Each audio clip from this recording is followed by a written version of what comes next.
Hello and welcome to the Matchbook Horse Racing Podcast, or Periscope, however you're joining us this week, where once again we're turning our attention towards Royal Ascot because we're not far away now. There is a good weekend's racing coming up, but it would be remiss of us on the Matchbook Horse Racing Podcast not to finish up our Royal Ascot chat. So last week we got stuck into the first couple of days of Royal Ascot, the first four Group 1s of the meeting, and this week I'm joined by Donn McClean and Sam Turner to turn our attention to the last 3 days and the last four Group 1s of the meeting. And we'll also chuck in a handicap shout for good measure as well, because they're easy to solve at the Royal meeting. And first things first, Sam, as I look at it now, facing my garden window, it's pouring with rain yet again. I mean, I know we're a way out and I'm not exactly next to Ascot, but we've had some weather, haven't we? But then next week looks all right, so we've got to take that into account. Yes, Tom, it's ridiculous. I mean, abandonments all over the country. I think Thursday in some places of the country was the coldest June day since early 1800s. So bring on the Great British Summer. Fabulous times. And it's pretty wet all throughout. And at least it takes the watering debate out of the equation, doesn't it? Yeah, I think he's not going to water. Have you got any good weather stats as well, Donn? Because that was a strong opening from Sam. That's weatherman territory. Yeah, I have good weather stats, because when I left Ireland on Monday morning to go to England, it was sunny in Ireland and it was raining in England. When I left England to come back to Ireland on Wednesday morning, it was sunny in England and was raining when I got back to Ireland. So it seems to be following me around. I'll stay here for a little while and hopefully the rain will abate a little bit at Ascot. But yeah, so what you're saying, Donn, is it's you. Well, there's a common factor there, isn't there? Are you going to Ascot, Donn? I can't tell you that. I'll tell you when I tell you what horses I'm fancying and what ground they want. That might determine whether I go or not. Yeah, quite right too. No is the short answer. Well, I'll be back here. People who are backing quick ground horses be delighted about that. But I think genuinely looking at it next week, it's looking as though if it starts with a little bit of ease in the ground, that might dissipate because there's not at this stage not a lot of forecast rain next week. But we shall see. Let's get stuck into the first race we're going to be having a look at then. It is the first of the Group 1s from Thursday onwards, and it is the Ascot Gold Cup. Current prices see last year's winner Stradivarius is 2.62, Cross Counter is 5.7, DXB is 6.0, Kew Garden 7.0, a Flag of Honour, and then into the slightly bigger prices in southern France, both about 16.0. Let's kick off with Stradivarius. Sam, I personally came into last year wanting to oppose him given the speed that he'd shown previously at York, what is now the Matchbook Yorkshire Cup, and then he came in and showed all the stamina he needed to win this race. So ultimately, he's answered all those speed versus stamina questions. He looked as good as ever when winning at York. Is he a very difficult horse to oppose? He is, I suppose, because he's been there, done it. He's won his last 6. He's pretty bomb-proof as well. No matter how the race is going to be run, whether it be stop-start or true all-end gallop, he's a kind of horse that is perfectly tactically sound, really, in whichever way the race is going to be run. So there are very, very few opportunities and ways in which you can get him beaten. A poor draw might not help him, even over 2.5, but it's very difficult to envisage him not running a massive race here. The only way, I suppose, is if we did have 1 or 2 more heavy showers, it became genuinely soft on the day. 2.5 miles for a horse of his speed. I know he's run over 2 and won comfortably with a bit of cut in the ground, and he won over 2.5 here last year, beating what looked a vintage Gold Cup field. So, he's got every credential and every attribute required to double up and win this again. But the price, obviously, 6 to 4, 13 to 8, in and around those sort of prices, isn't exactly enticing or exciting. So I'll probably look to take him on with something, I think. Donn, add to that. Are you first of all, are you a backer or a layer? 2.62 Stradivarius. I'm always a layer of Stradivarius. So, he keeps on winning. I suppose just to reiterate a little bit what Sam said, the one thing about Stradivarius, look, as you say, Tom, he's a phenomenal stayer. He won the Triple Crown last year. He's bomb-proof, and he looked as good as ever at York this year. In when you thought maybe he might be vulnerable, giving away. I think he was giving away £3 on his season of debut. When there's a long season ahead, obviously they've got the Triple Crown in mind again. So you thought maybe he was vulnerable that day, but he was. I suppose the one thing is this: last year he beat Bazirabad, Torcidor, even Order St. George, all older horses. The Ascot Gold Cup, statistically, it's a race in which 4-year-olds do very well. And he's meeting a few 4-year-olds this year who just have the potential to progress and at least get up to his level, like DXB, Cross Country, Kew Gardens. All 4-year-olds have the potential to go higher than they've shown so far over an extreme trip. So, look, I have to admit, my default position is look for reasons to take Stradivarius on. It hasn't been a very lucrative policy of late, but I just think, yeah, this time the reasons for taking him on are, please complete sentence. He does have younger, progressive stayers who do have the potential to get up to his level.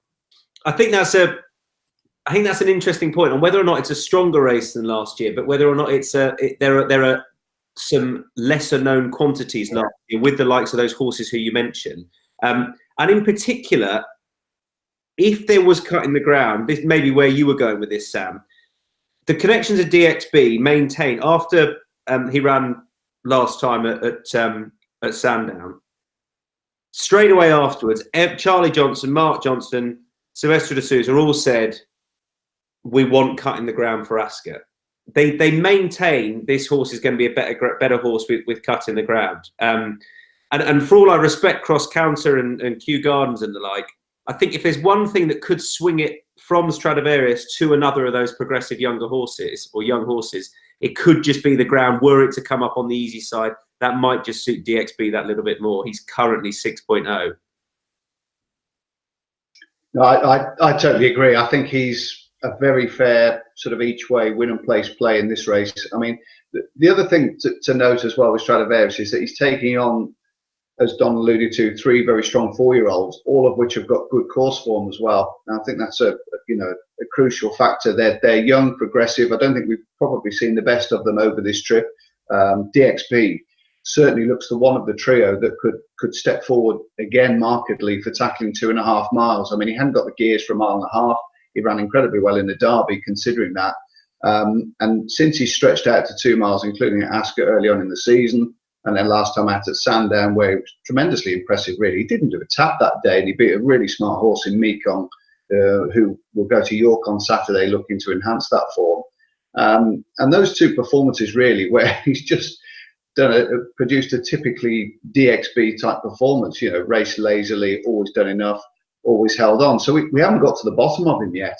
And at the prices, a horse that goes well round Ascot, won't mind cutting the ground. Obviously, he won at Goodwood when it was bottomless on his debut, and then a number of times since then he's coped very well with soft ground. So he's going to be a pretty uncomplicated ride. He's going to have to make a pretty good test of it at turning for home, I would think, because he'll have 1 or 2 real classy stayers and horses with turn of foot sort of just loitering in and around his quarters, and that could make life difficult. But providing it's a genuine test, they're going to do well to get past him in the straight, I think, providing that far rail isn't a dead one. Best of the Irish, Donn? I think Kew Gardens. I would be worried about soft ground for him, though, because he was beaten by Miranda at Chester on soft ground. I think he's probably a better horse on better ground. But come Thursday, as you're saying, Tom, the weather forecast for the week as it starts is quite good. So, and we know how well Ascot trains, especially the straight track, which obviously this is not running the straight track, but the most important part of the race is running the straight track. So I'm hoping that the ground will not be on the soft side for Kew Gardens. But yeah, I think you've kind of been waiting for him to step up and trip, really. Like he's a St. Leger winner. He won the Queen's Vase last year, so we know that he handles the track. He was very impressive in winning that. He stayed on really well doing a good St. Leger this year. And then, last year, and then this year, okay, you can allow him his defeat to Miranda at Chester in the Ormond Stakes, and then at Epsom last time against Defoe. He kind of I thought you can easily argue that Defoe outpaced him rather than outstayed him over 1.5 miles, and we know he stays further. So stepping up and trip, and Aidan O'Brien has said, I think he's intimated that the Gold Cup is going to be where he will go. So hopefully he does, because he's by Galileo out of Chelsea Rose who won over 1.5 miles. I think she won a listed race over 1.5 miles. So he's got the stamp or the pedigree to suggest that he will improve, and he's got a very similar profile to the profile that Leading Light had when he won this race. I know when Leading Light won the Queen's Vase, I know it was over 2 miles, then it was over 1.6 miles last year. So and Kew Gardens had never been beyond the St. Leger trip of 1.6.5 miles furlongs, so he still has to prove that he can stay further. But I think there's every chance that he will. He shapes like he'll get further than the St. Leger trip anyway. He stayed on really well at the end of 1 mile and 6.5 furlongs last year, and we know that the St. Leger often is a grueler. And he's one of those lightly raced 4-year-olds.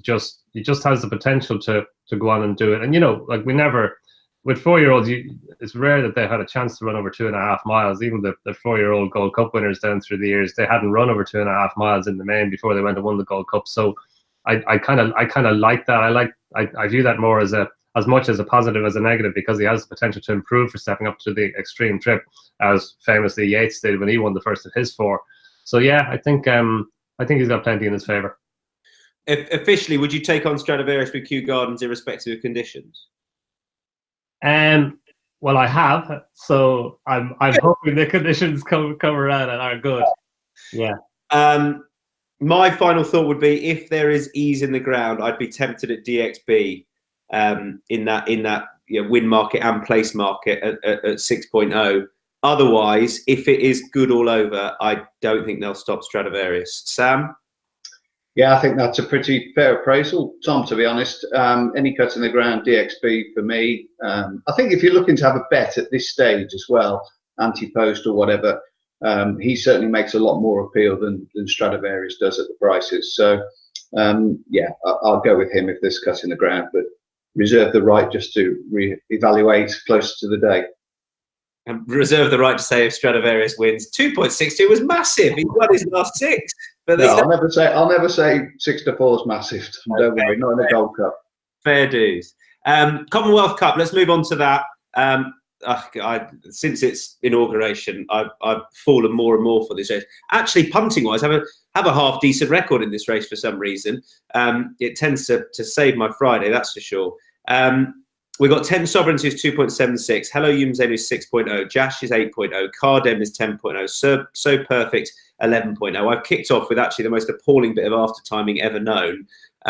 Where does somebody else want to kick off? 10 Sovereigns, 2.76. The obvious race to go for after the Guineas, when I think they were talking about this race before the Guineas, really, but they were sort of sucking it and seeing with regards to 10 Sovereigns in that. But Donn, he's fair enough, isn't he, towards the top of this market, given that Calix isn't going to show up? Yeah, I think, look, they had to have a go in the Guineas, but I think deep down the feeling was if he got a mile, he'd just about get a mile. Like, he showed so much pace last year. He's a Middle Park winner, and he looked great in his first 2 runs. And then in winning the Middle Park, I know Josh gave him a bit of a race, but in watching that race again, he was always holding him. He was always going to beat Josh. And the two of them pulled nicely clear. So that was a good run over 6. Over a mile at Newmarket. Actually, again, watching the race again last night, he got 7 okay. He nearly got 7.5 furlongs okay. It was only really in the last 150 yards that he lost 2 places just going up the final climb. So and he raced quite far forward in the 2000 Guineas as well. So that was a very good run in a Guineas for a horse who is probably going to be better over shorter. And back over 6, it's a stiff 6 as well. That's a positive. We don't know how he's going to handle Ascot, but that's a factor for most of them. So yeah, I think he's the right favourite, Tom. He was so good last year as a 2-year-old, and he ran a very, very good race, I thought, in the Guineas for a horse who probably didn't fully see out the trip. Speaking to Kevin Ryan at a preview last night, he said Hello Yumzen would be, I think he's only got a handful going there, but naturally be one of his best chances, but if not his best. 6.0 for just on Calix, who split a Paston at Haydock. I don't really know how to react to that form, but at those prices, I'm erring on the side of caution, and he would be one that wouldn't be for me. But maybe it's wrong to write him off, Sam.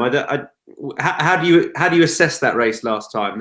It's difficult too, isn't it, with the subsequent news about Calix? He didn't look happy from an early stage that day, really, Calix. And I don't know if you remember, we worked in the studio together, and it was one of the greatest days, Sam, with you in that studio.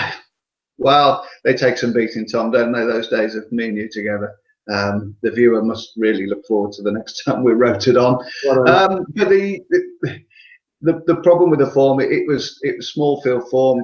Calix, he was a bit tricky going to the start as well, and he just, I know there was excuses afterwards, but he just looked really through the race, quite a subdued performer, and it looked as though he recoiled and bounced off that big Ascot performance at his favoured venue. So I'm not sure how I read that form, and that I like the fact going into that race that Hello Jumzane had got the experience of Haydock, because I think it's quite an individual track. So whether he's going to then employ that quality form elsewhere and somewhere such as Ascot, I'm not sure. I mean, just a little point on 10 Sovereigns and perhaps even So Perfect, just touching on those two from the O'Brien camp. Obviously 10 Sovereigns, son of No Nay Never, who's a son of Scat Daddy, and obviously Scat Daddy horses at Ascot have a terrific record. The strike rate is unbelievable, really. So you'd imagine that No Nay Never is perhaps going to follow in the footsteps of the hoof prints of his father and enjoy a pretty good record himself at Ascot. So the problem that 10 Sovereigns hasn't actually been there might be allayed a little bit with his breeding. And So Perfect is obviously a Scat Daddy as well. And she does interest me, I must admit. I thought the decision to come back to 6 last time was a very savvy one. And she produced a sparkling performance. Obviously, she's got some Ascot form in the book as well from last year in the Queen Mary, where she ran well. And so I would have a look at her each way if you weren't looking at sort of 10 Sovereigns at around the 2.76 mark. I think her and Cardem, who impressed me at Newbury, would be my two ideas of horses against the favourite.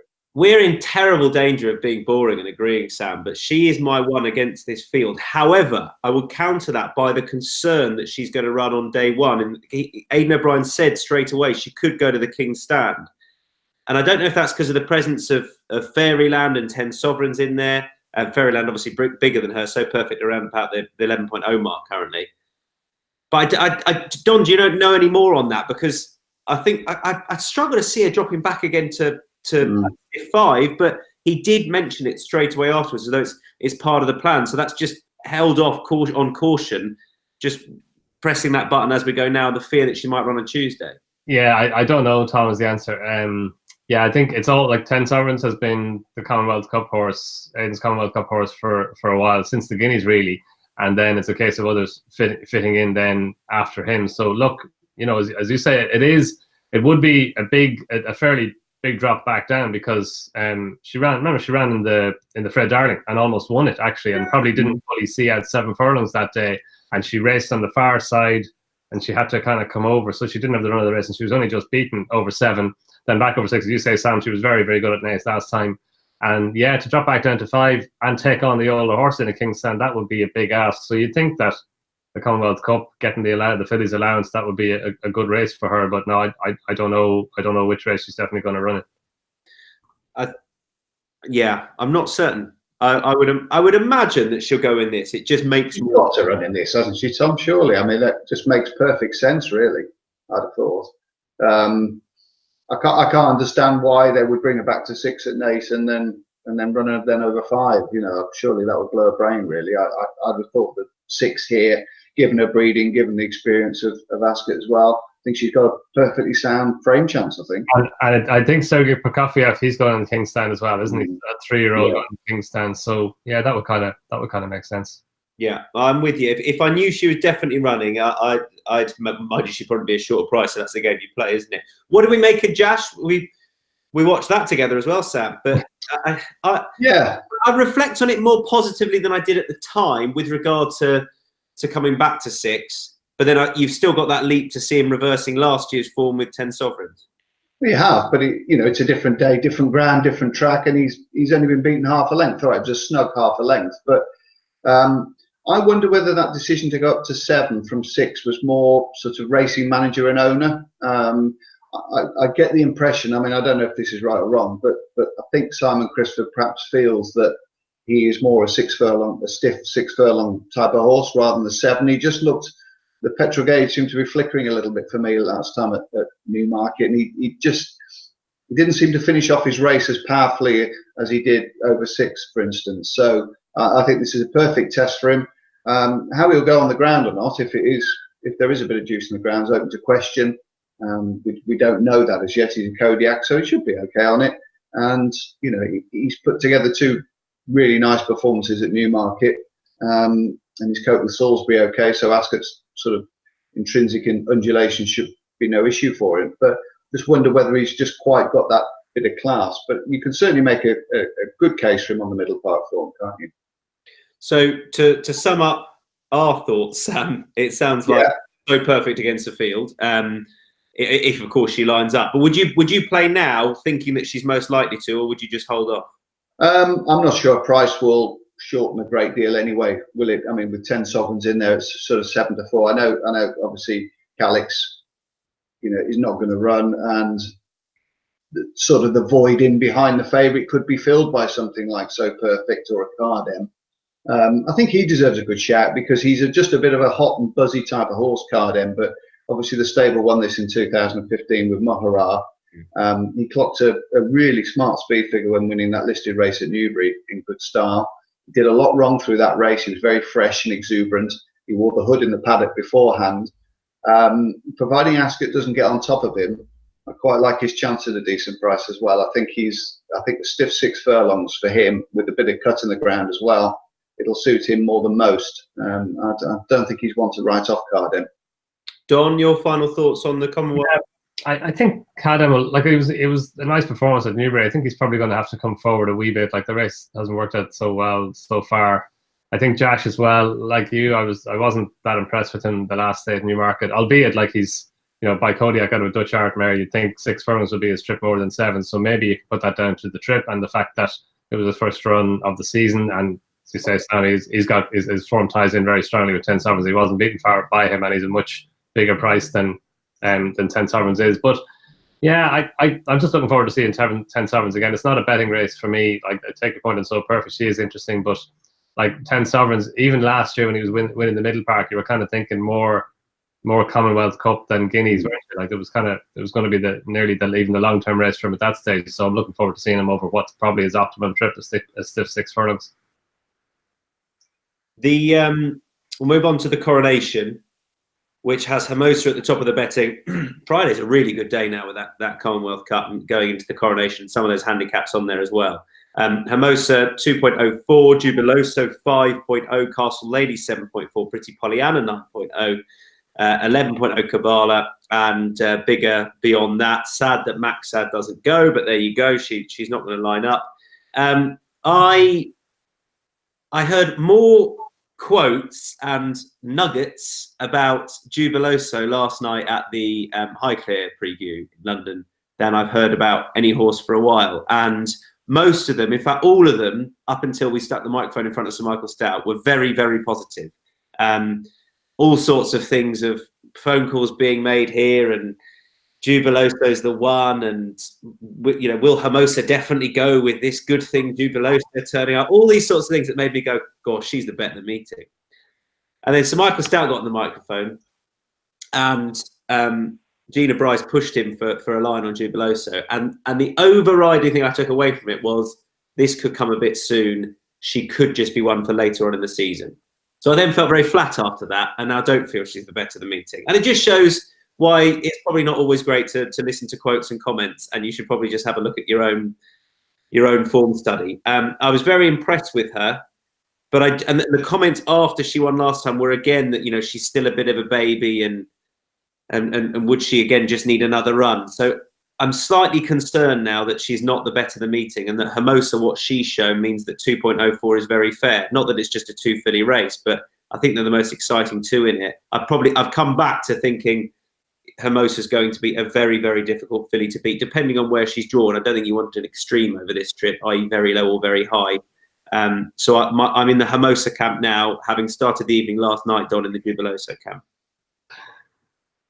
Yeah, I'll carry that one, Tom, for a second before we give me a lateral over to Sam. Funny, the Jubiloso is like, she was 6 or 7 to 1 after she won at Newbury, and at that point Hermosa was going for the Prix de Diane. Now Hermosa's running the Dual Guineas winner, and Jubiloso is a shorter price than she was after she won the Newbury race, which is kind of, I mean, it does reflect what you're saying, Tom, that the vibe about her has been so strong. Look, we just don't know. She's very, very exciting. You'd have liked to maybe have seen her Newbury race work out a wee bit better than it has so far, but it doesn't really matter because she won so easily. She was so impressive, and she's a very, very exciting filly. It's going to be interesting. It's great that she's running in the Coronation Stakes, that she's stepping up to Group 1 straight away for all that, maybe. It's very atypical Sir Michael Stout, isn't it? to pitch a twice race filly into a Group 1 into a Coronation Stakes. Yeah, I mean, didn't he do it with Some Maiden in the Ribblesdale last year as well? And I had a sort of similar feeling about her, and then that came too soon as well. It is very unlike him. I just think that 3 points between a Dual Guineas winner and a Jubiloso, who is a little bit more hype than actually what we've seen, I think that's not quite right. There should, for me, be a little bit more between them, and that means that Hermosa, if she's going to go off odds against, then she could well be the bet here, because she's won 2 guineas. I imagine they'll keep it similar, and she'll go from the front. And I know that she's got a turn to negotiate here. But I think she's the one. For I'm excited about Jubilee, so I couldn't put my money behind that excitement based upon just what I've heard, if you like. Sam, do you have anything to add to that? Not a fat lot, Tom. I think when you look outside the favourite, Hermosa, you've got a French Guineas winner in there, obviously, in Castle Lady, but the rest of the field looks fairly weak. No Maxad. Kabbalah, is she going to run off the back of quite a busy spring? I'm struggling to find something to sort of put up each way. I mean, perhaps, Watch Me, who was a little bit unlucky in the French Guineas, is a big price as well. Whether she'll come over or not, I don't know. She handles cutting the ground quite nicely, and she might be one to be interested. But I could just see this race cutting up quite badly if Hermosa runs, definitely, because there just looks a real lack of quality and depth. I mean, yeah, Pretty Pollyanna, solid enough filly, but she was, put in a place quite comfortably by Hermosa at the Curragh. And, it was such a dominant performance by the winner that day that I just think Jubilosa is going to have to get to such a level off the back of that newbie performance quickly on in her career as well. I mean, Hermosa's got just tons of experience, tons of class, and tons of quality. Copes with most ground conditions. Has got the speed to win over 7. The stamina to win over a mile is uncomplicated. Goes forward as well, so you haven't got the problem of everything falling over each other, turning in at Ascot. I wouldn't say she's bomb-proof, because she's had 2 fairly hard races, but she's had 4 weeks off. I'm sure she's had a quiet time, and she just reminds me of 1 or 2 fillies that have sort of gone through the season picking up races like this, like Group 1s. I think, was it Winter that did it? She was tremendously consistent and turned up for a lot of big parties and managed to win them. So, other than perhaps 1 or 2 of the French horses, perhaps springing out the ground a little bit, and I've got to be honest, I don't know a lot about the French Guineas form and what it's worth, that Castle Lady. But she did cope with soft ground very well that day. But I don't know what the level of the form is. And Jubiloso, as admirable as she is, does need to step forward pretty markedly to try and match that Guineas form of Hermosa. Do we know if Happen's going to run? Because she looked like she might want a mile last time. She's certainly bred for it, being a daughter of a Dual Oaks winner. I know she's a Warfront filly, but well, that'd be a positive at Ascot, wouldn't it, Tom? Yeah. The Warfronts go well there, and she does look for all the world as though a mile will bring out further improvement. She'd be won, Donn, at a price that could just get me a little excited. I don't think she'll beat the filly towards the top of the market, but again, if she was to show up and in the place market, I could just have a little flutter in there. But again, she looked like she wanted a mile, didn't she? She did. She looked like she wanted further than 7 anyway. In the Athazi Stakes, yeah, like that was really, like, she came from a very improbable position a furlong and a half out to get up and win. And Dan's Dream, it was second. She went on and enhanced the form since. So yeah, look, she's an interesting filly, but I think I agree with Sam, what you said, Sam, about Hermosa. She has all the guns, really. Like, she's strong, and the fact that they were thinking about the Prix de Diane over a mile and 2. Like, the thinking all season, and even before the Guineas, was that she would be better stepped up and trip. Then she won the Newmarket Guineas, came over, won the Irish Guineas. She was even more impressive in Ireland than she was at Newmarket. I think Aidan said afterwards that she would go for the Prix de Diane. There's obviously been a rethink. The Coronation Stakes is there. It's a mile, a stiff mile, and that suits her well. And to be able to ride her uncomplicatedly, as you said, Sam, like up in the van or leading, it doesn't matter. She can lead. She doesn't have to lead. She can just sit handy either. which the fact that she stays the trip so well means that Ryan Moore, I presume Ryan Moore will ride her, will be able to do whatever he wants on her. And yeah, I think you know, there are pockets in behind. Castle Lady, she wasn't impressive in winning the French Guineas, and East to finish third. She was well beaten in the Irish Guineas. I know that probably wasn't her running, so maybe that's a wee bit unfair on her to take, you know, to use that as a barometer for the French Guineas form. So maybe you can allow East that, but she just wasn't impressive. And whereas Hermosa was very impressive, I suppose maybe Pretty Pollyanna, that was her season debut at the Curragh, and if she takes her on again, you know, she might get closer, because Hermosa definitely did improve from Newmarket to the Curragh. And if Pretty Pollyanna was the first run since last October, if she can improve from the Curragh, then she could get closer to Hermosa. But she's got 4 lengths to find. It's hard to see her making that up. Final thoughts on how you play the race, Don, if you were being forced to? I think if asked for, you know, regardless of price, if asked for a winner at Royal Ascot, I think Hermosa is close to being the one, because it's very hard to pick holes in her. She's got everything, including Aidan O'Brien and probably Ryan Moore, or if Donegal rides her as well, you know, a top-class rider. She's going forward. She's 1 or 2 guineas over, see out the mile, and the opposition doesn't look that strong against her. So I think odds against about her as she is now, that's more than fair.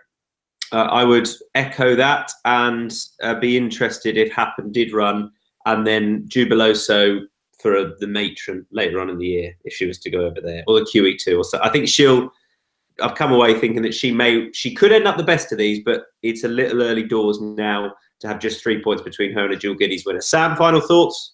Yeah, I mean, you know, comparing the prices through the week, as we have done a little bit at the moment, you know, with Stradivarius at 13-8 to beat 3 good 4-year-olds, and you've got Hermosa at 5-4 to beat, admittedly, a very talented filly in Jubiloso, and she won that newbie race very comfortably. But the race hasn't worked out unbelievably. There's been 1 or 2 winners from down the field, but you know, the prices, I think I'd rather back her at 2.25 or 2.26. than I would back Stradivarius at 2.6.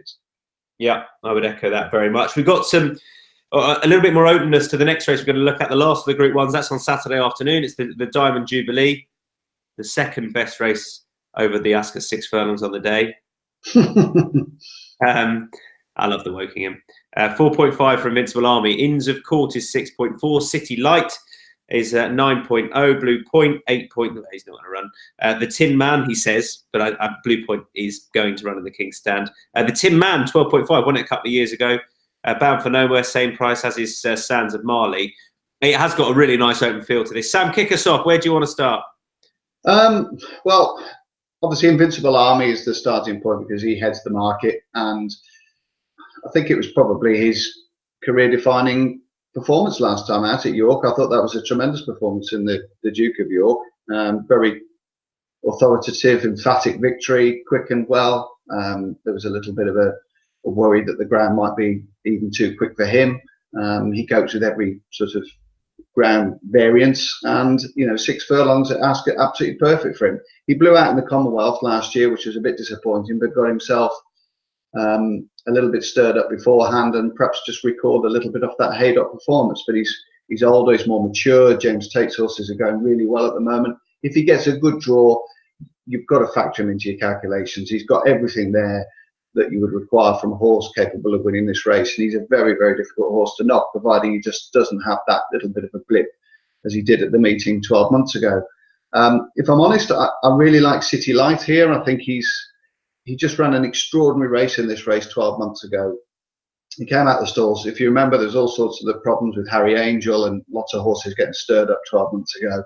And City Light was one of those. Reared badly coming out the stalls. You think that's race over, especially in a race where Bound for Nowhere has gone an absolute million out the gates and very difficult to get back into the race. But he showed the quality to travel up well, and he got nutted on the line basically by Merchant Navy. It was a tremendous performance, and the ground that he made up sort of between the 4 and the 2 to get onto the heels of them and quicken, and then quicken again to actually get to the front before being overhauled on the line, was pretty exceptional, I thought. I mean, this is a horse that showed blistering speed around Lingfield and beat Catchy, who's virtually impregnable around there. So I think at the prices on offer at the moment, if he gets a decent draw and we don't see the issues in the stall again, he's been there, done it. he's coped well with a bit of dig in the ground as well. He ran really well at Maze on the feet in a prep race behind Inns of Court, who he tackles again here, the Andre Farb sprinter, who looks in his own right a pretty talented performer. But I just like the fact that he's got the Ascot form. He's been there, done it, and I think at the odds he makes plenty of appeal to me. 9.0 for City Light, and around an absolute cracker last year, as you said.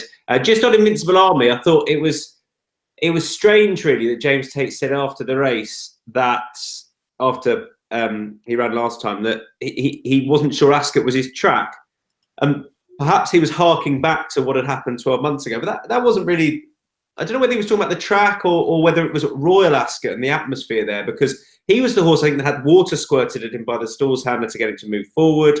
He was clearly playing up and left his race there, but he has won at the track. So the way he powered away last time, I was watching it back again this morning. I sort of headwise came into it wanting to take him on, and then just the way he moved clear was so impressive. I know that Lamato was giving weight away on that occasion, but and I think the stiffer track will suit him that little bit more. But he sort of had his chance, I feel. So he's not at 4.5. I don't find him the easiest horse to oppose. I want to mention the Tin Man, who I don't think has always had the race run to suit him. Certainly at the back end of last season over course and distance in the Champion Sprint, he didn't, where the pace held up really well. If he gets a good draw in amongst horses and there is bundles of pace on, and he won it a few years ago, I think 12.5, and if you're looking at the place market as well, he could be interesting, and he could be sort of an obvious one to certainly be in the 3. And I'm not suggesting he's getting any worse necessarily, but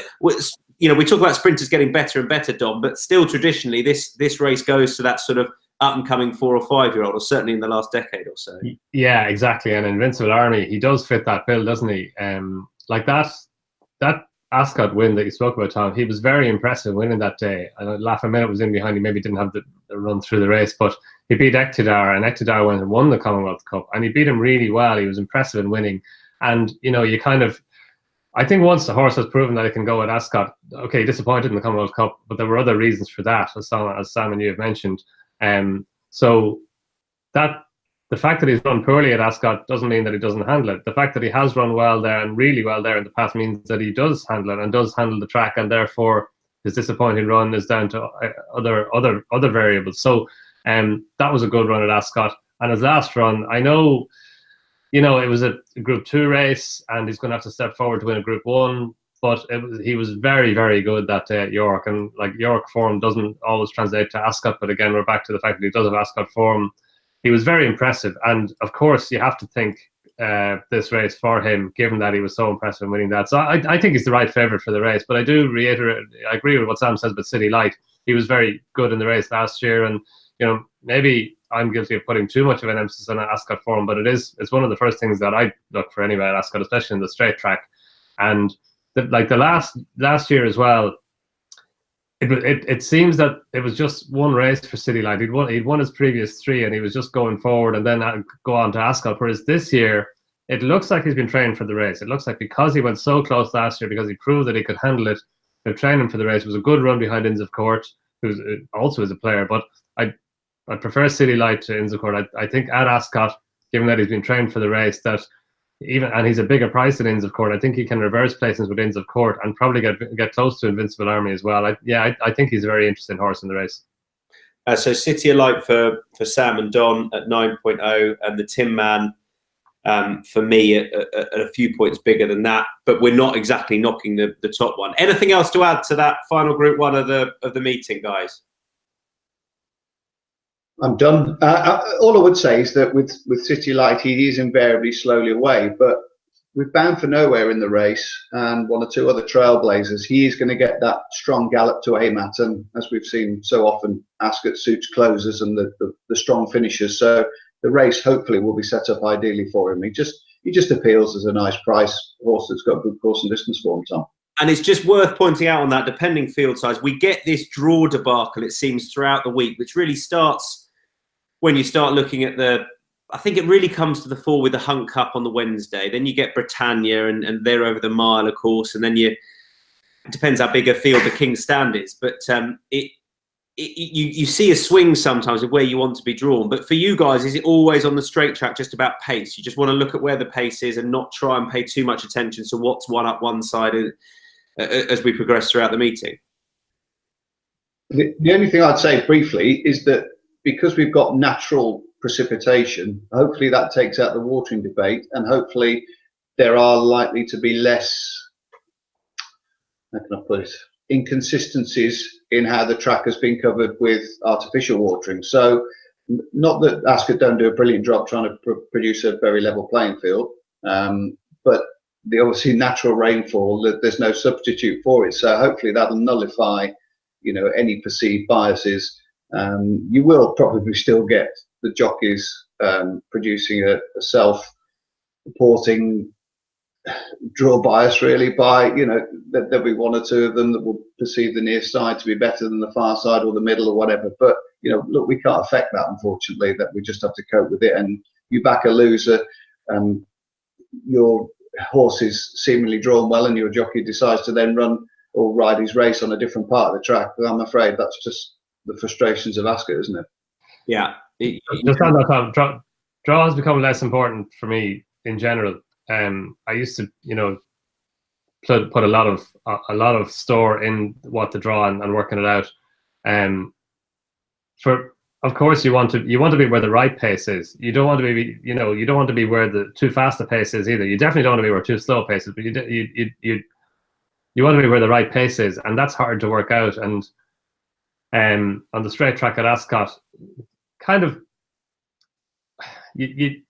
my sense is that you want to be more high than low, especially as the week goes on. And, you know, maybe it's because the ground gets turned up a little bit on the far side, because the round course, they finish on the far side as well. But I think it's about finding the best horse and then trusting that the draw, unless there's a marked bias, which at some tracks there are. But I think at Ascot on the straight track, it tends to be okay. And as you say, it shifts from race to race because of other variables. But yeah, I think it's more about how the race is going to be run for me than it is about the draw.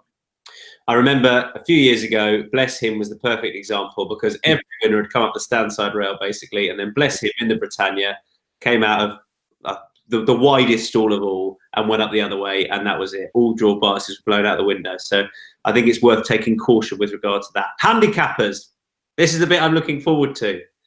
Donn, give us an Irish one. There are handicappers. There are lots of handicappers this week. One handicapper that you will be backing next week at Royal Ascot. Yeah, Settle for Bay is. He's got a wee bit obvious now, but I think he's got buckets in his favour. We're back to course form. He won the Hunt Cup last year. He's £6 higher this year, but he won with so much in hand last year that, you know, you can easily argue that another £6 on his back, he probably would have won. Like, you know, he travelled so well, and those luminous green colours of Billy Lee's, you could pick him out a long way out, travelling like a most likely winner. He had to go to the middle of the track. He picked up, and he just won so well. He's been to Dubai since. That didn't really work out for him. His first run back this year in Ireland wasn't that good either. He was free and keen, and just, you can forget about that. But his last run behind Flight Risk, who won again at Leopardstown last night, by the way, that was a really good run. He just stayed on nicely. It probably wouldn't have suited him, that race, a mile around a bend where it didn't go a great pace. The straight mile at Ascot, where they're going to go fast, that'll suit him really well. And off a £6 higher mark even. I think you have to go back to the 1940s to find the last horse to win back-to-back Royal Hunt Cups. But it's, you know, there are 30 runners every year, so it's hard for any horse, any of the 30 to win it. I think he's got a good chance, and he's what's he, 13.0, 12.0. I think that's fair. I can see him going off shorter. He, but out in Dubai, the McGettigans team, who have a fantastic Irish bar out in Dubai, own him. And we did a World Cup preview back in March, and I think it was all set for another go at the Hunt Cup then, as long as he got a couple of runs and shaped nicely. And it's exactly what's happened. And yes, I couldn't knock that by any stretch. I'll give. I can't split two of them. A wee dram for the Britannia, who I banged on about for a while. I don't think the track suited last time, and getting cover in a big field over a course and distance he's won over. He's 92. He should definitely get in. I'd be excited about him. And Corgi and the Duke of Edinburgh, that came out of last night, basically, and Hughie Morrison was there. That's exactly the plan where he's going to go. And he was, I think he was gelded in the off-season. He had one run, and that was a good race. The race won by First 11. That will have put him spot on for this, which is the target, and he's just got a lovely profile for the race. So they would be my two I can't split. Sam Turner? Yeah, I'm going to wait till the Saturday, Tom. Your favourite race of the meeting? Wokingham Handicap, and obviously Hostage to Fortune and the draw, but Cape Byron for me, for Roger Varian. Not a particularly original selection, but I love horses that have got good, strong 7 furlong form at Ascot, dropping back to 6 for the Wokingham, because it's invariably running a faster time than the Diamond Jubilee. He travelled like a dream through that Victoria Cup. He doesn't mind a bit of cut in the ground. His 2 best career performances have come at Ascot over 7. And if anything, I thought that he was almost all out at the line to win that Victoria Cup over 7. You know, he just wasn't going away from him. I think you'll see a stronger finish from a horse. He'll hit the line a little bit stronger over 6. He's got pace to burn. He's a typical Varian improver as he's got older. He's filled out his frame. Got loads of Ascot form. Been there 5 times, won twice. And I think the odds on offer for him at the moment are okay. So with the Varian team sort of saying that he's going to go for there and not the Hunt Cup, which I think is a real savvy move, he's the one that really interests me through the handicaps all week. Yeah, again, Roger Varian confirmed last night at this Ascot preview that, in fact, I asked him what he was most looking forward to at the week, and one of a couple of horses he said was this horse in what is one of the hardest races to win. So I thought that was one of the things that stuck with me. Cape Byron dropping back in trip for the Wokingham. Good stuff. That's it, chaps. Don, thank you very much indeed, sir. Thanks, Sam. All good. Cheers, Sam. Thanks, pal. Don, don't bring that rain over to Ascot. I'll keep it here. I'll keep it over here. Good man. Sam, see you soon, no doubt. Take care, sir. Cheers, Tom. Have a good weekend. Wolves' first game of the season? Leicester away. Solid. You've got 3 points, though, haven't you? Villa at home? That's done. We might as well not play it. No. We'll take that. Cheers, guys. Have a great weekend and enjoy Royal Ascot next week. Thanks to those of you at home for watching. Bye for now.